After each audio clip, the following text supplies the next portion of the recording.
Halo, Dārts, vai sākam? Halo!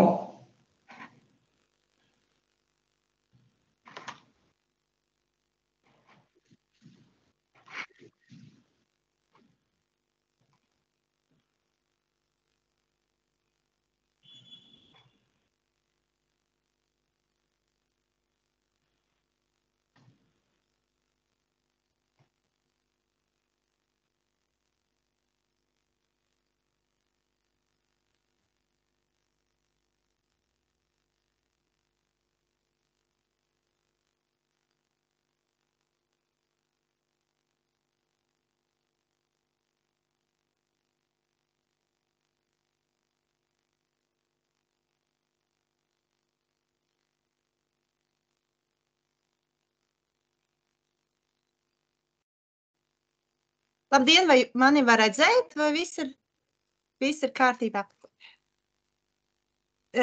Mani sauc Dārta Zenīta, un es strādāju Āraišu Ezerpils arheoloģiskajā parkā. Šodien mums būs iespēja noklausīties vēstures zinātņu doktora Gunta Zemīša lekciju seno latgaļu 6. 7. gadsimta līdz 14. gadsimta simbolika, kas ir tapusi Valsts kultūra kapitāla fonda atbalstītā projekta materiālā un nemateriālā kultūras mantojuma sinhronizācija Āraišu Ezerpils kontekstā ietvaros.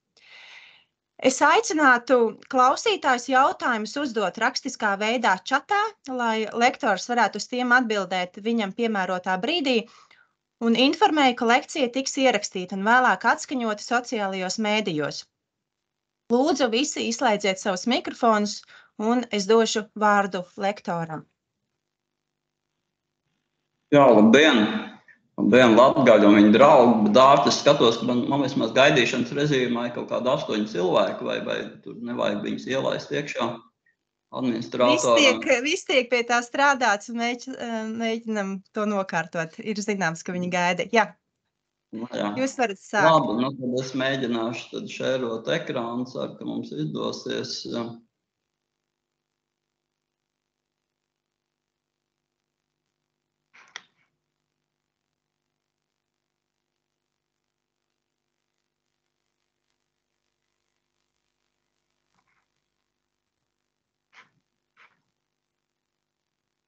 Brītiņu viņš tur tā kā padomā.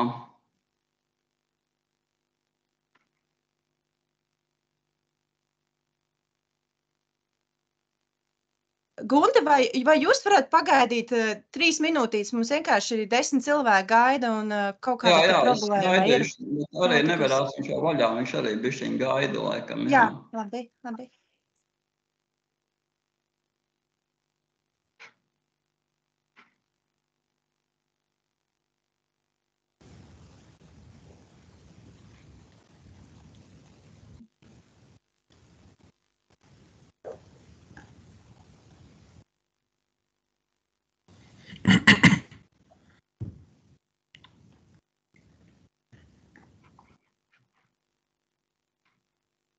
Tā, nu šķiet, ka ir redzams, jā, ir redzams pa visu ekrānu. Jā, viss ir kārtībā, var redzēt. Pirmo slaidu, jā, redzu arī dažas pazīstamas sejas, tā kā sveiciens visiem. Tad varam sākt, ja visi, kas ir vēlējušies, ir tikuši iekšā, kā sapratu, jā. Ir tā Dārta, jā, visi ir tikuši iekšā. Jā, visi ir tikuši iekšā, viss ir kārtībā. Jā, labi. Nu, tātad mūsu šīs dienas tēma seno latgaļu 6. 7. gadsimts līdz kādam laikam mikrofons. Vai tas ir man, varbūt ir dubulta skaņa? Ceru, ka tā nav. Dzirdiet normāli mani, jā? Nav dubulta skaņa. Jā, viss ir ļoti laba skaņa. Jā, labi. Nu jā, tātad nedaudz sākumā par seniem latgaļiem. Tātad latgaļi, protams, ir viena no senbaltu tautām, kurā ir bijis izšķiroša loma arī latviešu etnoģenēzes procesos 13. 16. gadsimtā. Skaidrs, ka tādu vārdu kā latviešu, Latvija, latgaļi ir cēlušies no seno latgaļu nosaukumu. Es neiešu šeit, nestāstīšu pārāk plaši visu šo vēsturi, kā tas ir latviešu etnoģenēze, bet tomēr nedaudz tā iedziļināšanās ir svarīga. Protams, ka ja mēs runājam par tādu lietu kā par garīgo kultūru, mēģinājumu viņus saskatīt kaut kādus viņus atspulgus senajos simbolos, tā ir ļoti slidena tēma. Mums ir ļoti grūti pēc materiālām lietām nokļūt līdz cilvēka garīgai pasaulē.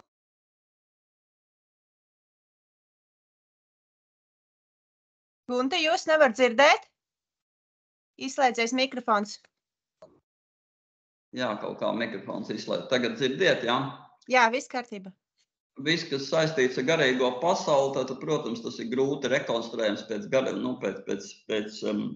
materiālām lietām, kas, diemžēl, ir mūsu rīcībā.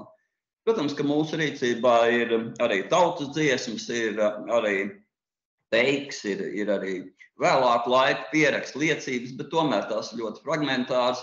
Tautas dziesmas arī ir tā, ka viņš ir grūti datējams. Tāpēc man grūti pateikt, uz kuru laiku tad viņas tieši attiecās.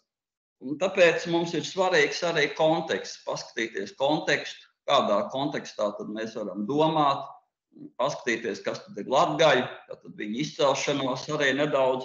Un, protams, ka jāsāk ar to, ka latviešu valoda, tāpat arī noteikti seno latgaļu valoda, kā latviešu valodas viens no pirmsākumiem, šeit arī gan zemgaļu valoda un pārējais, kas veido mūsu vidus dialektu, ir indoeiropiešu valodas saime, un tad arī tas, ko mēs atrodam pārējās indoeiropiešu kopībām, neapšaubām, ka mēs varam kaut kādā veidā pastarpināt, attiecināt arī to uz senajiem latgaļiem. Kā es sākumā minēju, tad par latgaļiem mēs runājam sākot ar 6. 7. gadsimtu, tad tas ir nedaudz vēlāk nekā mēs varam runāt par proto-zemgaļiem vai proto-sēļiem. Ja, kā jūs redzat, tad šeit ir centrāla Latvijā 1. 4. gadsimtā ir tāds kultūras areāls, ko mēs apzīmējam par uzkalniņu kapu kultūru, kurā mēs varam izdalīt divas grupas, tātad austrumu grupu un rietumu grupu. Atkal sīkāk nestāstīšu par tām atšķirībām. Bet kopīgais ir tas, ka mirušos apbēta kapu uzkalniņos, un visu šo grupu mēs saistām ar zemgaļu, sēļu, žemaišu tālajiem senčiem. Tie vēl nav žemaiši, tie vēl nav sēļi, acīm redzot zemgaļu, bet viņu senči. Latgaļus mēs vēl šī brīdī, acīm redzot, neredzam. Vispirms jau Feliks Jākapsons 20. gadu beigās, 30. gados nāca klajā tādu domu, ka latgaļi ir vēlāk ienācēji. Šodien jau pētnieki, Arnis Radiņš un citi, kas tur ir latgaļus pētījuši, vai ne, secina, ka latgaļi ir izveidojušies ap 6. 7. gadsimtu, kaut kur uz rietumiem no Aiviekas, tātad mūsdienu Vidzemes teritorijā.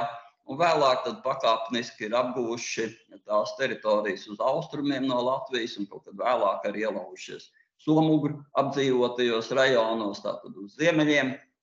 Šeit ejot tātad austrumu virzienā, viņi ir uzslāņojušies šeit švīkātās keramikas kultūras pēctečiem, kas tātad acīm redzot ir devuši pamatu mūsdienu latgaliskajām izloksnēm. Šeit arī Daugavas labajā krastā līdz Madonai sēļiem, sēļu kultūrai, kas ir radījis atkal šeit sēliskās izroksnes. Un šeit pie āraišiem tad satikšies ar zemgaļiem, viņu senčiem, kas vēlāk tad izveidoja šīs vidus dialektu izloksnes, tātad kopā ar zemgaliskiem, kas aptver tātad Latvijas vidieni, mūsdienu zemgali un mūsdienu arī dienvidu austrumu kurzemi, ja tāds varētu iznākt. Lūk, tā kā redziet, latgaļi salīdzinoši vēlāk izveidojas, līdz ar to viņu kultūrā mēs redzēsim, ka būs arī dažas atšķirības, bet tomēr tas pamats ir kopīgais, gan indoeiropiskais, gan arī kaut kas kopīgs ar sēļiem, latgaļiem, tad tas, ko mēs tur redzam agrāk dzelzs laikmetu, uzkalniņu kultūrā, zināmā mērā ir pārmantots arī pie latgaļiem, lai gan, kā es saku, latgaļu kultūra tomēr kopumā ir jaunāka. Jā, tātad, kā mēs varētu spriest tātad par viņu garīgo pasauli, protams, jāspriež pēc materiālām lietām, un lielāko daļu materiālo lietu mēs atrodam kapu laukos, vai ne, abadījuma vietās. Arī, protams, dzīves vietās, bet abadīšanas tradīcijas ir lielā mērā saistīts ar cilvēku garu pasauli, tad mēs apmēram varam spriest, kādi tad bija šie reliģiskie priekšstati, kam tad cilvēks ticēja, ko viņš domāja, vai ne, kā bija.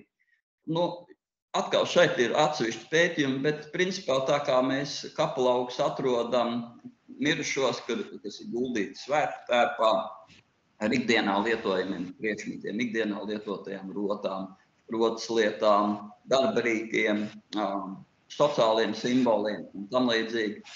Mēs redzam, ka cilvēki viņu sauli uztvēra, vai veļu valstību, kā cīm redzot to sauc arī, uztvēra kā šīs dzīves paralēli. Tātad mūsu priekšstatos, mūsu senču priekšstatos, acīm redzot, viņu sauli nav kā kaut kāda milzīga laimes zeme, kur cilvēks nonāk un tad viņš ir labi uzvedies, tad viņš tur bauda dzīvi paradīzē, kur piena upes plūst vai ne, un tam līdzīgi, un jaunavs dejo apkārt, ja tas labs karavīrs bijis vai tam līdzīgi. Tā nav, bet viņa saule, ja mēs spriežam pēc folkloras, ir diezgan drūma, tāda plusa vieta, ne drūma, bet plusa vieta, tur nedziedāja sīki putni un tam līdzīgi. Tā neapšaubām ir šīs zemes paralēle. Un tātad pēc tā, ko mēs redzam kapos, vai ne, tad mēs varam arī daudz ko spriest un secināt. Un šeit tātad Ģūģeru kapulauks, Zigrīdas apals, foto, viņas arī vadīja izrakumi, līdzinājs kapulauks. Tātad latgaļiem jau šeit mēs redzam solārā, lunārā saules, faktiski kulta izpausmi, jo latgaļi ļoti strikti ievēro austrumu-rietumu orientāciju, vīrieši, sievieši arī pretējo orientāciju, bet neapšaubām, ka saulē ir būtiska loma, tātad mirušo abadīšanas virzienu noteikšanā. Tātad, kā es sacīju, tātad, ka latgaļi kā etniska vienība noformējas salīdzinoši vēlu, ja mēs salīdzinām tur varbūt ar citām, tātad baltu tautām tad tā veidojusies ir kā baltu etniska vienība ietvaros, tātad balstoties uz tām pašām vērtībām, kā sēļi, latgaļi, kurši, vai ne. Mūsu tālie senči tajā laikā bija zemkopi, lopkopi, vai ne. Un skaidrs, ka arī zemkopi, lopkopi ideoloģija ļoti strikti atspoguļojas tātad arī gan latgaļu, gan pārējo baltu sentautu simbolikā un arī pārējās izpausmēs, ko mēs varam rekonstruēt, vai ne. Nav šaubu, ka mums ir galvenie atskaites punkti gadā, tātad ir saulgrieži, ziemas, vasaras saulgrieži, arī tas sīkākais gada dalījums, lielā diena, mātiņa diena un tam līdzīgi. Bet, protams, kurā laikā sēt, kādam jāizslēdz mikrofons, sēt, pļaut vai ne, kurā laikā sapārot mājlopus. Tas viss ir ļoti svarīgi.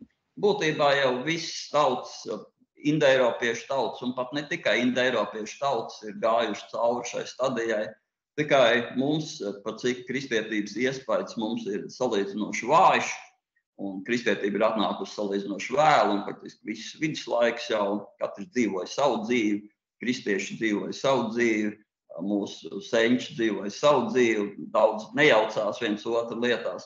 Mums viņi ir nonākusi un saglabājusies faktiski līdz mūsu dienām. Un šeit jau mēs nonākam pie pirmajiem tādiem simboliskiem elementiem, kurus var attēlot arī grafiski, vai ne, tātad saule. Kā jūs ziniet, uz optiskā māma pamatu, tātad sauli mēs uztveram kā apli, vai ne, un kā aplis viņi ir attēlot visās kultūrās, kādas mēs zinām. Tad ne tikai indoeiropieši, šeit tad Ēģiptes senā Ehnatons, tātad pirmais eksperiments, kad ticība vienam dievam, monoteisms tika pacelts valstu reliģijas līmenī, tātad izskaužot visus pārējos kultus. Tad saule ir attēlota kā disks, tā viņi arī pielūdza sauli uz disku, atonu, kurš ar tādām, rociņām glāst cilvēku, šajā gadījumā valdnieku pāri un viņu bērnus. Bet nemeklēsim Ēģipti, tad paskatīsimies mums tuvākās paralēlēs, ja tātad Trundholm, Dānija, bronzas laikmets, 1400. gads priekš Kristus. Un šeit ir kulta pajūgs, ļoti skaists un ļoti daudzjūtīgs. Šeit ir ļoti daudz tie paši elementi, ko mēs atrodam seno latgaļu kultūrā, arī latviešu ticējumos. Tātad pirmkārt jau saule, saules disks, kurš šeit ir attēlots, tātad apaļa diska veidā, zeltīts, speciāli kulta rati gatavot, ar kur atvest šo sauli, zirgs, rati, ritenis, zirgs kā saules vedējs. Paskatieties, kā latviskā tradīcijā mēs saucam lielo zvaigznāju, ko mēs redzam debesīs. Mums ir lielie greizie rati, vai ne? Šeit mēs redzam arī šī kulta, acīm redzot atspulgu, vai ne, tātad izpratni par to, ka zirgs ir saules vedējs, ratos ved ritenis. Tie visi ir indoeiropiešu simboli. Indoeiropieši atšķīrās no pārējām tur semītu tautām, divupē, un arī Ēģiptē hamītu tautām, vai ne, ka viņi pazina zirgu, bija zirgu kults, vai ne, un tam līdzīgi. Jo tātad arī tas viss ir pie mums un arī saglabājās arī vēlākos gadsimtos, esam diezgan konservatīvi. Bieži vien tātad ir mūsu simbolika, mēs skatīsimies latgaļu simboliku, mēs redzēsim, ka tā saucamā dievu zīme, ja, jo es atkal īpaši nekavējos, bet 30. gados Ernests Brastiņš, Jēkabs Bīni un citi viņu dombiedri radīja, mēģināja rekonstruēt seno latviešu reliģiju, kā viņi teica, senlatviešu, vai ne, kur katram šī ornamentu simbolam piemeklēja kaut kādu noteiktu dievību. Es nekritizēšu tur visu, vai ne, bet, protams, ka tas ir ticība, jebkura reliģija balstās pārliecībā, ticībā, zinātne meklē izskaidrojumus, tāpēc mēs esam arī piesardzīgāki, vai ne.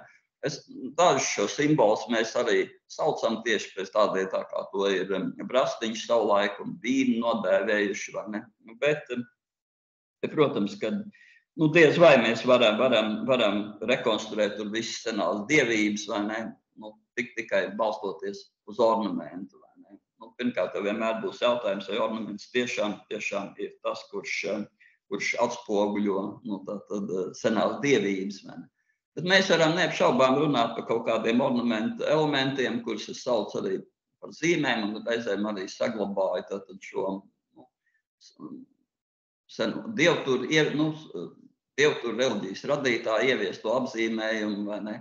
Un viens no tām ir tātad trīsstūrim, jeb jumtiņam, kā viņi sauc, saulē pretīm smailei, novietojot trīs aplīšu, trīs saulītes.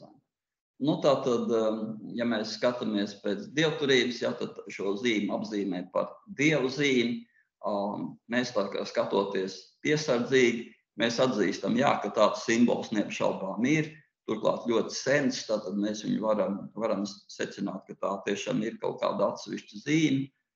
Un to, kas iespējams šeit ir attēlots trīs saules, kas varēja arī iegūt tautas atmiņā, šeit arī tautas dziesma, es redzēju Jāņu nakti, trīs saulītes uzlecam, vienu rudzu, otru miežu, trešā tīra sudrabiņa, daiņu skapis. Tā ir tāda astronomiska parādība, ka reizēm tiešām mēs redzam tās trīs saules debesīs, ka mākoņu iekšpusē daudz sīku redz kristālu, saules gaismu saduroties ar tiem rada optiski efekti, un tad var likt šķist, ka saule ir, vairāk kārtojusies, trīskāršojusies, vai ne, un tam līdzīgi, Tātad šeit šī parādība, kā es teicu, tā ir ļoti sen simbols, acīm redzot, kuram ir zīmes nozīme, tātad šeit ir Hallstatas kultūra, Vidus Eiropa arī tātad, senākais dzels laikmets, tātad acīm redzot, tātad redzēja, ka arī trīsstūrīts ar pretīm smailei novietotām šiem trim aplīšiem, vai ne, saulītēm. Šis ir ļoti raksturīgs rotājums, tātad arī latgaļiem, karavīri aprocēs to sastopu. Reizēm nav šīs trīs saulītes, ir tikai tātad trīsstūrītes un tāds stiepti, šī smailīte. Baiba Baska to dēvē par tādu karavīru aproču rotājumu, bet viņš ir ļoti izplatīts vispār baltu kultūras apgabalā, īpaši kuršu lentveida aprocēs, kur ļoti daudz dažādu šo te elementu. Latgaļiem tiešām vairāk ir šāds te variants, kā līdzējāt uz karavīru aproces, tātad ar tādu laipiņu, kuras galā ir šie trīs varianti. Reizēm, īpaši kuršiem, ir pilnīgi barokāls formas, vai ne? Un tas, ka šis simbols varētu būt kaut kā saistīts ar debesu jumu, ar trim saulēm, trīs sauļu attēlojumi. Ja mēs skatāmies uz ornamentu kompozīciju, kaut vai uz aprocēm, vai karavīru aprocēm, vai lentveida aprocēm, arī kurš, vai ne, tad mēs redzam, ka tas parasti ir noslēdzošais elements. Šie gali var vērties verās tukšumā, nekas virs viņu vairāk nav. Reizēm kurš aproces ir tik ļoti pieblīvēts, ka viņi satiekās ar ornamentu, divi elementi satiekās, tad viņi krustojās un pa vidu izveido šeit vēl vienu citu, tad dalīto rombu jeb dārziņu. Latgaļiem tas nav varbūt tik izteikti, vai ne, bet tādi tīri latgaļu elementi ir šie uz karavīru aprocēm. To, ka tas ir saistīts kaut kādu debesu jumu, acīm redzot ar sauli, varētu arī apliecināt kapu zīmes. Tātad šis vairāk gan ir no Kurzemes arī, bet, kā es saku, tas backgrounds vai pamats ir visiem līdzīgs, arī latgaļiem, vai ne? Šeit mēs redzam to pašu trīsstūru ideju, vai ne, kuriem ir kaut kāda smaila, vai ne, 19. gadsimts. Tas tomēr ir tā kā ar debesīm, ar jumtu, un šeit šī gadījumā varētu pat kaut kur piekrist arī šiem dievturiem, ka tīri hipotētiski tā var būt arī gan debesu juma, gan iespējams arī var būt dievu zīme, tāpēc mēs varam arī to tā saukt, un es arī reizēm viņi arī savos rakstos tā esmu saglabājis šo nosaukumu, vai ne. Saules dainas mums ir visizplatītākās, kā es teicu, saules zemkopju kultūrās vienmēr ir ārkārtīgi svarīgi, vai ne. Arī latviešiem ir ļoti daudz, vai ne, tātad saules daina. Bet šeit ir arī minēts tieši tas pats, ko mēs redzējām arī tātad Brunholms šinī te kulta pajūgā, vai ne. Ģērbies saules sudrabā, nāk tavu vedējiņu, ūdens zirgi, akmens vāģi, sidrabiņu kamaniņas. Cirks kā saules vedējs, vai ne. Arī saules vāģi, akmens vāģi, vai ne, arī kamaniņas, tātad saule ved arī ziemas saulgriežos. Bet, tieši tas indoeiropiskais pamats, vai ne, šeit ļoti spilgti parādās, vai ne. Ar saules apriti ir saistīta tāda zīme, ko pazīstam kā svastika, ugunskrustu, sauc arī par pēnkoņu krustu, tātad veidojot šo senlatviešu iedomāto panteonu, tad dievturības pamatlicēji arī uzskatīja, ka šie cibeņi krustojās, un tad viņi veido uguns, tātad šo pērkoņu krustu, vai ne. Tad šī zīme kaut kādā veidā saistīta ir ar pērkonu. Bet mēs redzam, ka agrākajos variantos svastika nav tāda daudz šķautnaina, tad viņa var būt arī apli paudoša rotācija, vai ne. Tas gan nav no latgaļu kultūras apgabala, tad sauks razbuku kaklariņķis, kur vienā piekariņā ir tātad šie te svastikas elementi, datēts ar 3. gadsimtu. Kuri savstarpēji vijās, vai ne. Reizēm prasa, uz kuru pusi tad vai ne pareizi ir attēlot šo zaru griešanos. Jau vienā no senākiem variantiem, ko mēs redzam Latvijas teritorijā, ir tas, ka viņa rotē, vai ne. Ir uz vienu pusi un uz otru pusi, viens uz vienu pusi, otrs uz otru pusi, vai ne. Tā kā, var būt ļoti dažādi. Latvijas teritorijā konstatēts ir no 3. gadsimta. Pirmie trikāts tā emaljātā sakta, kas ir ļoti pazīstama un kas ir no Baltijas somu kultūras apgabala. Šķiet tomēr, kad viņi ir vai nākusi tieši no Romas provincēm vai arī iespaidojusies no Romas provincēm, varētu būt imports. Bet tas, ka arī baltiem, tā skaitā latgaļiem, šis elements ir ļoti pazīstams, nav šaubu. Šeit atkal tātad dažādi šie te ugunskrusta svastikas varianti, ja, tātad, ka viņi ir novietot uz manšetu. Tā ir tā senākā trikāta sakta, par ko es jums saku. To, ka tas ir atsevišķi zīme, atsevišķi simbols, tas, ka viņi sastop arī atsevišķi nodalītu kā piekariņi. Tas gan no lībiešu kultūras apgabala, vai ne, tātad viņi piekariņu veidā. Šī ir zemgaļa, vai ne? Reizēm arī sastop uz vērtimās vārtus skriemeļiem, bet par manšetu aprocēm un atšķirībām starp zemgaļu un latgaļu kultūru vēl mēs parunāsim. Vai ne? Protams, ka mums ļoti daudz, daudz dod abedījumu, rotas lietas, tātad, un arī villains. Šeit atkal, ja dzintri man skatās, vai ne, tad es vienmēr man pamana kļūdas, es jau uzreiz pamanīju, tad tas ir tiltu kapu lauks, vai ne, nevis kautu kapu lauks. Atkal esmu aizsits burtam garam, vai ne, I un O, klaviatūras ir blakus. Esmu trāpījis par pareizo burtu, tātad tiltu kapu lauks, 8. gadsimts, latgaļu villaini. Šeit ir arī vairāk tādi elementi, par kuriem vēl mēs runāsim vēlāk, tā skaitā zvaniņa rotas, vai ne, kas ir acīm redzot ļaunot garu atbaidīšanai un tam līdzīgi. Bet tātad sievietes tērps, sievietes rodas ir arī tas, kas dod ļoti plašu priekšstatu, vai ne, gan par ornamentu, gan arī par rotām, gan par estētisko gaumi, gan, protams, arī mēs varam saskatīt ļoti daudz šos simbolu elementus, vai ne. Šeit ir latgaļu tērpa rekonstrukcija, ja, tātad, Cēsis lielais meistars Dalmans Kalniņš, kurš ar to nodarbojās, vai ne. Ļoti precīzi atdarina šos latgaļu rotas, vai ne, tā kā nevar atšķirt pat no oriģināla, vai ne, un ļoti skaisti, bet šeit uzmanība vairāk tā kā villainēm, jo villainēs, ja mēs runājam par ugunskrustu, mēs varam saskatīt vai svastiku, jo daudz dažādu viņu variantus. Pazīstami, kā neapšaubām, ir stāmeriens villaini, šeit mēs redzam vienu viņas stūri, vai ne, tātad, 12. gadsimts jau salīdzinoši vēl. Šeit ļoti daudz šie varianti, un šeit arī tas, kur mēs varam saskatīt jumu motīvu, par kuru vēl mēs parunāsim. Ar laiku tā tendence ir, kad ļoti vienkāršais sākotnēji ugunskrusts, vai ne, ar laiku apauga ar kuplinājumiem.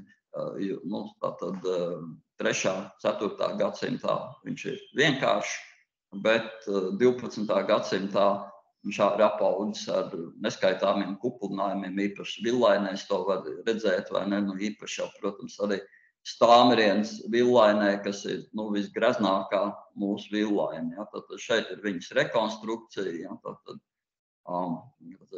arī šie ugunskrusta dažādie varianti, vai ne. Šeit viņi ir izzīmēti. Visi šie varianti, vai ne, ja nemaldos, tur bija 20 dažādi varianti, vai ne, tātad dažādi šie, bet šeit izteikti tātad, tādi asos leņķos, vai ne, veidoti, tādā veidā, attēloti, vai ne, vai klikšķini. Tātad, protams, ka latgaļu un sēļu kultūrā, īpaši vidējā dzelzs laikmeta otrā pusē, manšetu rotājumā mēs varam saskatīt arī citus elementus, ja, tātad slīpokrustu, skuiņu motīvu, jumi motīvu. Un šeit pirmo reizi parādās trīsinātā līnija. Ja. Tātad, kā es sacīju sākotnēji, latgaļu kultūra veidojas nedaudz vēlāk. Un arī, ja mēs sekojam ornamentu attīstībai, rotājumu attīstībai, tad es vēlāk parādīšu, būs slaidos, jūs varēsiet redzēt, tātad salīdzinājums ar zemgaļiem un latgaļiem. Formas līdzīgas, bet tieši ornaments, ja zemgaļiem mēs varam redzēt tādu nepārtrauktu attīstību, viņš evolucionē uz priekšu, atkal apaug tikai ar kuplinājumiem. Tad latgaļiem mēs redzam, ka ienāk virkne jaunu elementu, kas līdz šim nav bijis. Zemgaļu kultūrā nav bijis. Protu-sēļu kultūrā, vai ne, protu-zemgaļu, protu-sēļu kultūrā un neattīstās tālāk. Vai ne. Slīpais krusts, skuiņas motīvs, īpaši rakstīts, vai ne, raksturīgs latgaļiem. Arī tas, ko mēs pazīstam kā jumi motīvu, vai ne. Šeit tātad auglības simboli, tātad pārinieki. Redziet, auglība ir, tātad, ja mēs tā skatāmies kopumā, simbolu kategorijas, kādas mēs varam redzēt gan latgaļiem, gan pārējām sentautām, tad ir divas tādas ļoti saistītas līnijas, un abas viņas ir saistītas ar auglību. Saule, protams, saule kā auglības pamats, un pārnieki. Pārnieki, dvīnis, šis pārnieks arī tātad ir saistīts ar auglību. Un šeit mančeta aproču rotājumā, es nezinu, cik jūs skaidri redzējat, bet šeit var redzēt tātad slīpo krustu ar tādiem uz leju noliektiem ragiem, zariem, ko mēs pazīstam kā jumi, bet neapšaubām tas ir pārnieks. Daži šeit saskata dubultvārpas attēlu, vai ne, kas tā varētu arī būt, dubultvārpa, tātad tas arī ir tāds auglības simbols. Vai ne. Un šeit, kā es sacīju, tātad, ja zemgaļi visā visumā sastingst iepriekšējā perioda tradīcijās. Un šeit ir divas mančeta aproces. Viena zemgaļa, otra latgaļa. Šī ir zemgaļa. Viņiem turpina attīstīties. Izteikti taisnas leņķis lauzienā, bet apaug ar kuplinājumiem. Un turpinās, faktiski ugunskrusts, svastika iet uz priekšu. Latgaļiem ienāk jauni motīvi. Juma motīvs, vai ne? Svastika mančeta aproču rotājumos latgaļiem nav izplatīti vairāk, vai ne? Ienāk šie motīvi. Un arī pats izpildīšanas veids latgaļiem ir atšķirīgs. Viņiem ir tā saucamā trīsinātā līnija. Līnija ievelk lūk šādi, virzoties uz priekšu, tādā zigzagā, vai ne? Tādā veidā. Šeit ir vēl viens slaids, ko es ieliku tādā variantā, kuras aizsūtīt pie latgaļiem nav. Šis būs pie āraišiem, jo te ir tieši āraiši, vai ne? Un tā, ka mēs runāsim par āraišu simboliku, kas, protams, ir daļa no seno latgaļu simbolikas. Es šo slaidu parādīšu tomēr atkārtot. Bet ja kāds no jums nepieslēgsies, tad atkārtošana esot zināšana māte, vai ne? Nākošā reizē, lai tas paliek arī šeit, vai ne?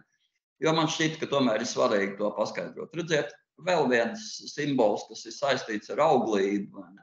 Tas ir tā saucamais dalītais rombs. Šeit jūs redzēt arī vidus Eiropa eneolīta laikmets. Tas ir laikmets, kas ir starp akmens laikmetu un bronzas laikmetu, vai ne, eneolīts. Kad Latvijā viņš nav īpaši pārstāvēts, bet akmens laikmetu pētniece Ilze Loze tomēr atsevišķs vāra priekšmetus izdala, un tā kā varētu būt, ka kaut kādas sīkas eneolīta laikmetu iezīmes ir arī Latvijā, lai gan mums ir tā pārēja uzreiz no akmens laikmetu uz bronzas laikmetu. Bet vidus Eiropā viņš salīdzinoši garš periods, vai ne? Un šeit jūs redzēt šo dalīto rombu novietot uz sievietei, vēdera rajonā, vai ne? Tur apakšā ir orgāni, kas saistīti ar bērnu dzemdēšanu, dzemdi, vai ne? Tad arī tur attīstās auglis, sievietes un lauka auglība. Visās kultūrās iet roku rokā. Paskatieties arī mūsu līgo svētu rituālus, vai ne, tālākā pagātnē, vai ne, ne tik arī tik tālāk pagātnē. Tur ir arī gan, zināms, seksuālā brīvība, vai ne, gan arī dažas darbības, ko Jāņa māte veids, tur skriedam tur par udzu lauku, vai ne, tur bruņšas sacēlas un tam līdzīgi, vai ne. Tad saplūst šie divi auglības elementi, tad sievietes un tīruma auglība kopā. Vai ne. Un daži šeit saskat šajā darītajā rombā apsēt lauku motīvu. Ja, tad lauks ir sadalīts kvadrātos, katrā iesēt savu sēkli. To, ka tas ir atsevišķs simbols, neapšaubām, ja, vēlāk mēs viņu redzam arī pakausaktu rotājumā uz galiem, bet āraišu gadījumā arī loka vidusdaļā, kad pakausakts viņš ir iestrādāts šis motīvs, vai ne? Neapšaubām tas ir vesels komplekss, ja, gan šis rombiņš, gan arī tie aplīši, kas tur iekšā, ja, ko mēs varam uzskatīt arī par vienu no šiem auglības simboliem. Reizēm šos auglības simbolus varam sastapt arī tiešā veidā, vai ne? Šeit ir villains fragments no ķesteru kapu lauka, ja, 11. gadsimts, vai ne, Latvijas Nacionālā vēstures muzeja krājums arī, kur redzēt villains stūrī ir iestiprināti dubultrieksti. Dubultrieksti, četrlapu āboliņš, vai ne. Viss, kas ir tā kā saudzes vairāk kopā, dubultu vārpu, vai ne? Tie visi simbolizē auglību, kas ir tā kā pāri nedaudz tam tradicionāli pieņemtajam, vai ne? Tad, tos acīm redzot, uztvēr arī tātad kā senas īpaši auglības simbols, bērni lasa, vai ne? Tātad šos te ceriņu ziedus, vai ne? Ziedlapiņas jāatrod tur vairāk kā 4, laime, vai ne? Un tam līdzīgi, ja. Tā kā, tas ir ļoti sena izpratne, vai ne, par auglību kā labklājību veicinošs, protams, elements, pārticību un tam līdzīgi, ja. Tātad šeit ir manšeta aprots, tātad latgaļu meitenes raksturīgi rotas lieta vairāk vidējā dzelzs laikmetā, ja, tātad vēlāk, vēlējā dzelzs laikmetā mazāk laika viņš kļūst platāks. Protams, ka viņa virsma tātad ir tā, kas dod arī tātad, iespēju attēlot vairāk šos te simbolus. Tā, iesim vēl tālāk, ja, tātad redzēt, ko vēl mēs varam tā kā secināt par to, vai latviešiem bija personificēti dievi vai nebija. Šeit atkal vairāk ir jāieskatās indoeiropiešu kopīgajā reliģijas priekšstatos. Arī to, ko valodniecība saka, neapšaubām, ka mūsu panteons ir acīm redzot līdzīgs indoeiropiešu panteonam. Mūsu dievs, vai ne, tātad ir Devus, Zeus, vai ne, un tam līdzīgi. Tātad visa eiropiešu tautu valodās ir līdzīga šī sakne, vai ne, tātad acīm redzot izpratni par dievu ir mums bijusi. Turklāt visās indoeiropiešu reliģijās, senajās indoeiropiešu reliģijās ir tas, ka dievs atšķirībā no jūdu dievu, vai ne, Jahvis, nav bargs, ja, tāds, kas soda, kas prasa asiņainus upurus. Mūsu reliģijās no dieva nebaidās. Dievs ir klāt, viņš var būt ikdienā, viņš var pārbaudīt cilvēkus, vai ne, atnākot ar pelēku mētelīti, vai ne, apsadzies. Tāpat acīm redzot ir dievības, vai ne, ir laima. Par Māri es neesmu drošs, vai ne, es domāju, ka Māri ir vēlāks uzslāņojums kristietības laikā, vai ne, bet, varētu man apstrīdēt, es neesmu folklorists, vai ne, neesmu arī, tādā ziņā speciālists. Es vairāk skatos, kas ir arheoloģijā, kur ir, tās liecības kaut kur materiālās liecībās, un kā tas arī parādās, vai ne. Bet, to, kad dievības ir klāt, vai ne, un ka viņas arī dara tādas pašas lietas kā cilvēki, vai ne. Tātad saule sukājās zelta lazu krūmiņā. Saule tāpat sukā matus, vai ne. Un kā cilvēki. Tā ir tāda ikdienišķa darbība, tas nav varbūt darbs, bet tā ir ikdienišķa nodarbe. Un jāsaka, ka ķēmis veida piekariņi latgaļiem ir ārkārtīgi izplatīti. Latgaļu sievietēm, tātad tie vainagi bīzes, viņas nesā, vai ne. Tā nav praktiski ķemīti, vai ne, bet ķemveida piekariņš, kas acīm redzot kaut kādā veidā ir saistīts ar šo, dievu klātbūtni, vai ne, tātad, saules, ka dievs faktiski seko visiem taviem ikdienas darbiem, vai ne. Es īsti nezinu, tātad šeit laikam nav, ja, bet, nereti es jums iepriekš rādīju, vai ne, bija vērtimās vārpas skriemeļi.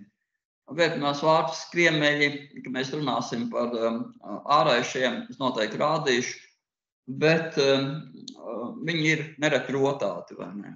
Bet reizēm arī uz vērtimās vārpas skriemeļiem atrod arī svastikas attēlu, vai ne, ko varētu saistīt arī tādu dievu klātbūtni, jo aušana neapšaubām ir mītiska darbība, vai ne. Kā dievietes var vērt arī cilvēku dzīves pavadienu, vai ne, un nedod Dievs, tas pavadiens var arī samegloties, vai ne. Tā kā ikdienas darbība, vai ne, bet redzēt arī tas, ka priekšmeti mēdz būt arī rotāti, vai ne, tādā veidā. Arī tas, mēs teiksim, tā ir estētiskā gaume, vai ne, bet no otras puses atkal tas, ka, ja cilvēks saprot, ka Dievs ir klāt katrā tavā darbībā, tad arī pret šo darbību izturās ar pietāti, vai ne? Un tāpēc arī priekšmeti tiek rotāti.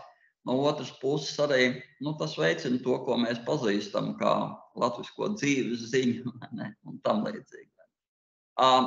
Dažādu māšu kults, saules māte, jūras māte, saules zemes māte, jūras māte, vēja māte un tam līdzīgi. Tas tomēr vairāk sakņojas Baltijas somu, lībiešu kultūrā, vai ne? Latviešiem viņi ir, bet tas ir vēlāk, acīm redzot, pārņemts, vai ne? Bet neapšaubām, ka arī latgaļiem bija priekšstati par labiem un ļauniem gariem, vai ne? Es jau rādīju iepriekš, vai ne, tur bija meitene, kurai bija tātad šīs te tērpā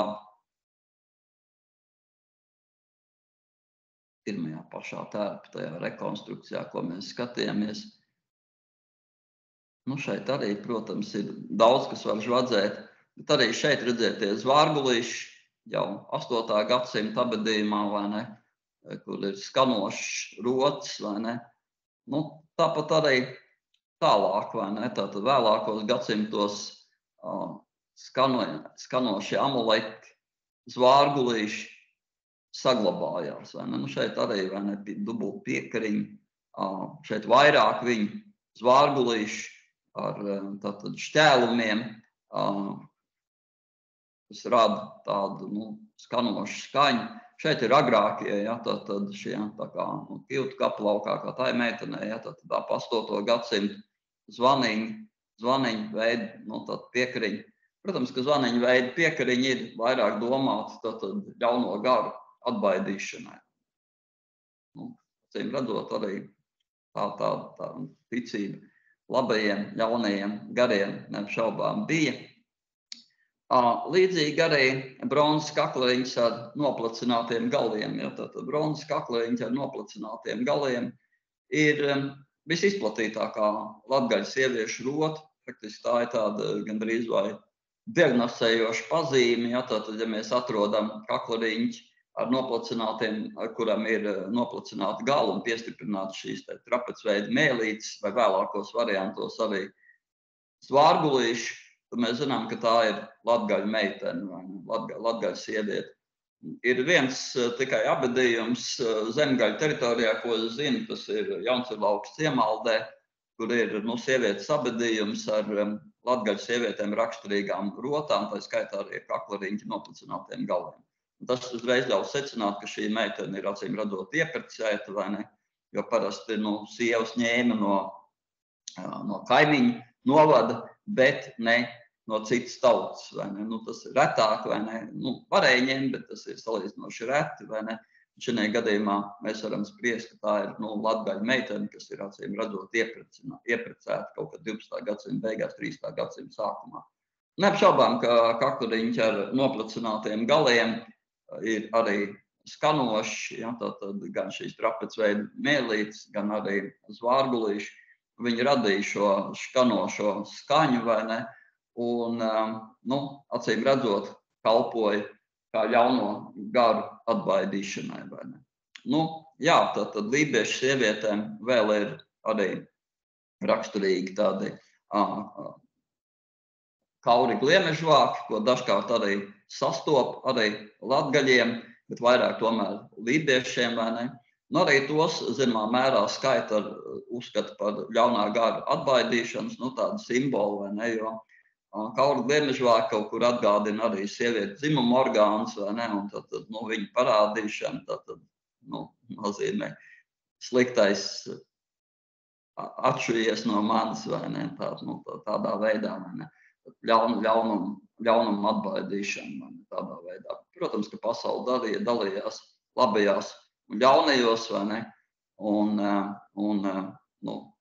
tāda arī bija šo seno simbolu loma, vai ne, tātad palīdzēt gan ikdienas darbos, gan arī pasargāt no ļaunuma, tā pašā laikā veicināt arī tātad auglību, gan tīruma auglību, gan arī cilvēku dzimstību, vai ne, tam līdzīgi. Jo, Sievietes auglība tāpat ārkārtīgi svarīga. Mēs sākām ar seno Ēģipti, vai ne, kuras parādīja simbolu. Arī nobeigsim varbūt ar tādu tālāku atkāpi, vai ne. Ēģiptieši uzskatīja, ka varbūt divas lielākās nelaimes. Viena ir tā, ka Nīla izsīkst, tad ir beigas. Mūsu izpratnē tā būtu vairāk auglība. Otrs, ja sievietes nedzemdē. Arī tad ir, acīm redzot, beigas, vai ne. Arī šobrīd tas jautājums mums ir ļoti aktuāls, vai ne, zemā dzimstība, kas arī mūs apdraud, vai ne, vairāk nekā gandrīz viss. Tātad politiskie draudi, vai ne, tā kā tās ir ļoti svarīgas lietas, vai ne. Un ja mēs skatāmies arī uz kara gājieniem 12. 13. gadsimta, vai ne, 12. 13. gadsimta, ko apraksta Indriķa Livonijas kronika, ļoti tēlaini, kur arī latgaļi piedalās, vai ne, un kur viņi parasti iebrūk Igaunijas teritorijā, un tad dzēna gūstekņus līdzi. Tad vienīgās, ko dzēna līdzi, tātad, ko pasaudzē, nenogalina, bet dzēna līdzi, vai ne, tās ir jaunas meitenes, vai ne. Un, manuprāt, jau tas ir tas galvenais iemesls, kāpēc viņi dzēna līdzi, tāpēc, lai viņas nedzemdētu bērnus, potenciāliem ienaidniekiem. Viņas nenogalināja. Būtu pārdeva verdzībām, bet galvenais, lai nedzemdē bērnus potenciālam ienaidniekam. Tad būtu tas galvenais, ko es jums gribēju arī šodien pastāstīt. Esmu iekļāvies kaut kādās 45 minūtēs. Man paldies par uzmanību, lai gan man ir uzrakstīts, bet nezinu, kāpēc nerādās. Jebkurā gadījumā paldies par uzmanību. Esmu gatavs jums atbildēt uz jautājumiem. Kas tur čatā ir? Man bājās vērt vaļā, nepazūd. Varbūt Dārti jūs varat nolasīt, droši paliek droši, jūs tomēr tur. Es šobrīd čatā neredzu nevienu jautājumu. Daudzi pievienojās arī vēlāk un nedzirdēja manu aicinājumu rakstīt jautājumus čatā, bet droši klausītāji variet tagad uzdot arī jautājumus lektoram. Klātienēm.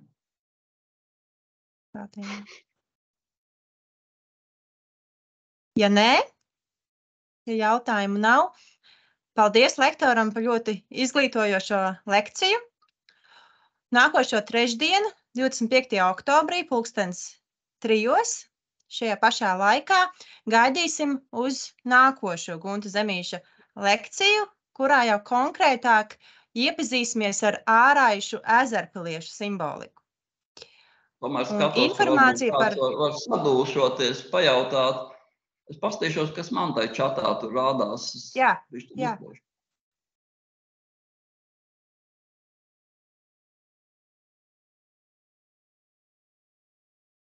Es tagad esmu ieraudzījis vienu jautājumu, un jautājums ir, kādi ir tipiski latgaļu vīriešu vārdi? Wow! Un vai ir iespējams pastāstīt konkrētāk arī par vīriešu tērpiem, ne tikai sieviešu? Nezinu, vai tas ir tieši piederīgs jautājums šīs dienas tēmai par auglību. Kāpēc gan nē? Nav jau tēma par auglību, tēma ir par simboliku, vai ne? Un mēs dzirdiet mani, jā, tagad? Dzirdam, jā. Jo, tēma jau ir par simboliku, vai ne? Un es vairāk nepieskāros te tik daudz tur sociālai simbolikai, vai ne? Vispirms par vārdiem, ja tad secīgi iziesim. Pirmais jautājums par vārdiem, protams, ko mēs varam spriest, tas ir tie vārdi, kas ir minēti Indriķa Livonijas kronikā, vai ne? Tātad neapšaubām, ka tur saknē daudz vārdi ir ar vārdu valdis. Tātad valdīt, ja? Uzskat, ka šis vārds varētu būt arī iespējams valdnieku apzīmējums. Valdes, vai ne? Mēs redzam tādi baldus, ja? Bet kas iespējams tika izrunāts kā tālibalds, vai ne? Kā tālibalds, kā viņi arī dažkārt latvisko. Drūvalds, vai ne? Tā kā, valds, valdīt, varētu būt, vai ne? Tad no vārdiem vēl, kas ir dote, ja, tātad dote, paike, ja, tādi vārdi. Paika gan esot arī tur kaut kas no somugriem varētu būt, bet tie ir, kas ir minēti, kronikā, vai ne? Ir minēts melūks, vari gribs, ja? tas, kas grib varu, ja, tātad šis vārds arī var gribas, vai ne, uz varu. Nu, bet tie, acīm redzot, ir dišciltīgo vārdi, kur dzimts jau pretendēja uz zināmu, nu, tādu varas statusu, tāpēc jau arī bērniem, acīm redzot, deva šādus vārdus, ja, kur bija gan šī vara, gan valdīt ietverts, ja, valdis, ja, drūvaldis, tālibaldus, vai ne, nu, droši vien tālibalds, nu, rūsiņš, vai ne, rūsiņš. Ir senat, nu, rūsinus, vai ne, bet droši vien, kad izrunāja rūsiņš, vai ne. Ir grūti pateikt, lībiešu dišciltīgais viens no vadoņiem ir dabrelis. Bet dabrelis, kā zināms, nu nav somugru izcelsmes vārds, vai ne. Iespējams, viņš ir latgaļu izcelsmes, jā. Nu tādi ir tie senākie vārdi, kurus mēs varam atrast, nu, no Indriķa Livonijas kronikas, vai ne. Nu, starp citu, paike, nu, pat minētais, nu, dot un paike bija kronikā aprakstīti varoņi, kuri ļoti ilgi veselu dienu cīnījās ar 9 igauņiem, vai ne. Nevarēja 9 igauņus pieveikt, viņi daudz ievainoja, vai ne, un tad beigās, nu, krita, pārspēka mākt. Un savulaik agrā jaunībā man bija tāda iespēja satikt vienu cilvēku, kuram bija uzvārds Paiķis, vai ne, un mums toreiz likās smieklīgi, nu, kas tas pa uzvārdu tāds, vai ne. Iespējams, ka tas ir tiešām kaut kāds ļoti sens vārds, varbūt pat dzimtas vārds, dišciltīgo, kas ir izdzīvojis, nu, cauri paudzēm. Lībiešu tērps, nu, vīriešu tērps, vai ne, nu, redziet, nu, protams, vīriešiem arī bija svārki, ja, tātad, nu, tāds apģērbs kamzols, vai ne, kas ir pāri, vai ne, tātad rotāti tieši tāpat kā sieviešu, bet parasti, nu, kā sieviešu villainis, bet gar malu, gar apaklīti varētu būt, vai ne, tātad, bet ļoti svarīgi ir arī krāsa un krāsas simbolika, vai ne. Tātad uzskat, ka šīs tumši zilās krāsas, ko mēs redzam arī greznajās villainēs, kas ir grezni rotāts, tāpat vīriešu tumši zilās, vai ne, šīs te ir, acīm redzot, sabiedrības virslāņi, sociālā virslāņa simboli, vai ne. Savukārt, nu, brūnā, pelēkā krāsa, tie vairāk ir, nu, vienkāršās tautas simboli, vai ne. Tā kā, nu, arī šī krāsa simbolika neapšaubām, vai ne. Nu, vēl tātad vīrieši, zināmā mērā, apģērbi, piedeva, bet arī dišciltīgi ir šī karavīra aprots, vai ne, kas arī sociālais simbols, bet par tiem mēs vairāk tieši par sociāliem simboliem mēs runāsim, ka par āraišiem runāsim. Viņi iet kopā ar rokautu, jā. Rokauts ir grezns, izgatavots pēc līdzīga principa kā villains, rotāts gar malu ar bronzas gredzentiņiem, bet viņš ir notīts tādā veidā, ka jūs uz āru redziet tikai, nu, šo grezno, to rotāto sadaļu, vai ne. Tad viņš, nu, tāds skaists, mirdzošs, viņš ir kreisā rokā, kur arī šī ļoti masīvā karavīra aprots, ko jūs šeit arī redzējāt vienā no attēliem. Un, nu, kopumā tātad no vienas puses tas acīm redzot ir, nu, tāda dišciltīga vīriešu pazīšanās zīme. No otras puses viņai var būt arī praktiska nozīme. Kaujas laikā, kad jūs šaujat ar loku vai ne, kreisā rokā tur roku, labo atverk stiegru. Stiegru palaiž vaļā, viņi triecās pret roku, vai ne. Var būt sāpīgi, var ievainot, vai ne. Bet šāds aizsargāt roku karavīra aprots un šis rokauts var aizsargāt. Tāpat, ja arī kaujas laikā vairogs neiztur, vai ne, nu, var pirmo cirtienu arī atvairīt ar šo karavīra aprots vai rokautu. Es ceru, ka es atbildēju apmēram, vai ne. Kas tur vēl bija jautājums, Dārta? Es varētu dot vārdu Muntim. Muntis vēlas kaut ko jautāt. Jā, lūdzu, Munti, jā. Prieku. Man drīzāk nav jautājums, bet tāds kā temats diskusijai. Tu biji tāds diezgan piesardzīgs runājot par tautas dziesmām, kā avotu, pēc kuru var spriest par simboliku.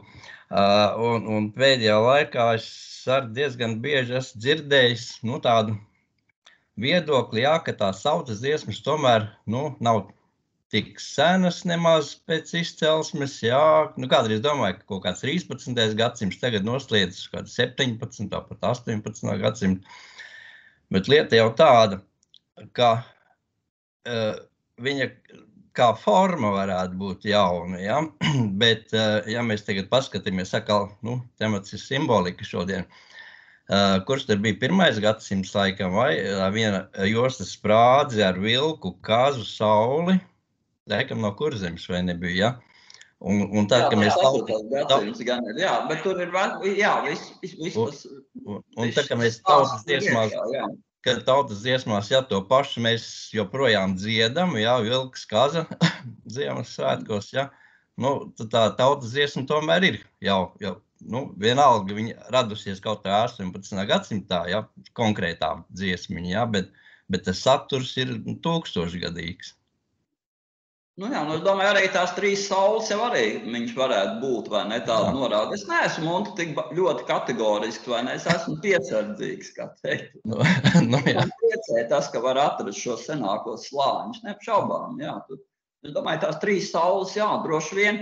Un redz, kad tur Rudolf Brūzes, un es piedod, laikam to meiteni neatceros, kurai bija tas no viņas es šo ideju aizgūvu, man bija par astronomiskajām parādībām tāda lekcija. Un tur ir, kad bija tas 7 sauļu efekts, kas kaut kur Polijā bija novērtots, kaut kur 17. gadsimtā, ja nemaldos. Un tieši ap to laiku, 17. gadsimta saktās, ienāk šis 7 saulītes, vai ne, 7 aplīši. Ja. Tā kā, droši vien jau, ka sekoja tiem dabas fenomeniem un parādījās, un, protams, ka tas ir kaut kas brīnišķīgs, droši vien, ka to uztvēra tās 3 saules arī. Kaut kādu dievišķu efektu, un tāpēc viņš ir iegūls, vai ne? Tur būs arī kaut kāda materiāla atspoguļa.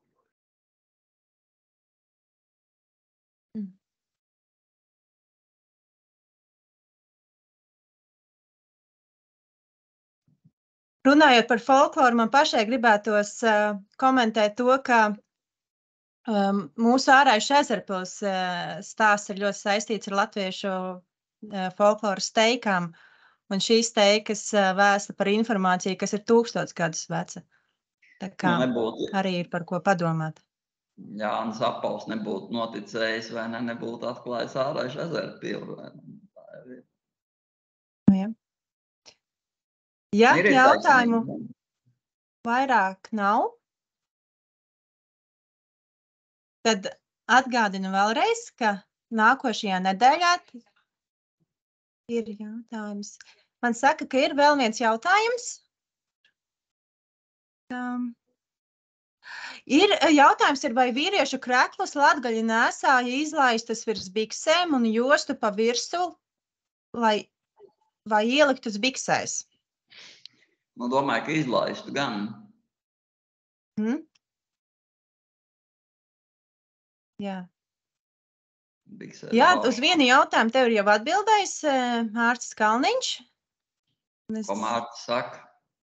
Mārcis precizēja datējumu bronzas un dzelzs laikmetam. Es jau, man liekas, neminēju tur konkrētu skaitu. Mārcis tikai ir ierakstījis, vai ne? Mārcis ir ierakstījis precīzi datējumu, jā. Jā, 1800 līdz priekš Kristus līdz 500. Pirms Kristus, tad ir no 500. līdz 1. gadam ir senākais dzelzs laikmets, un tad 1., 4. un tad jau priekš pārējie 5., 9. un 9., 12. Tās dalījums ir. Labi, paldies. Paldies, Gunta, par izglītojošo lekciju. Paldies jums par organizēšanu. Paldies par ideju. Ceram, ka tiksimies nākošreiz, vai ne? Tā kā. Šajā pašā laikā 3:00 pēc nedēļas. Tikšanās vietu nedrīkst mainīt, vai ne? Sīkāka informācija sekos mūsu Facebook lapā. Paldies jums. Tiešsaistes līniju. Diezgan daudz, vai ne, klausītāji, kas priecē, cik saprot. Kāds vēl te noskatīsies. Labi, visu labi. Paldies visiem par interesi. Paldies jums, jā. Paldies.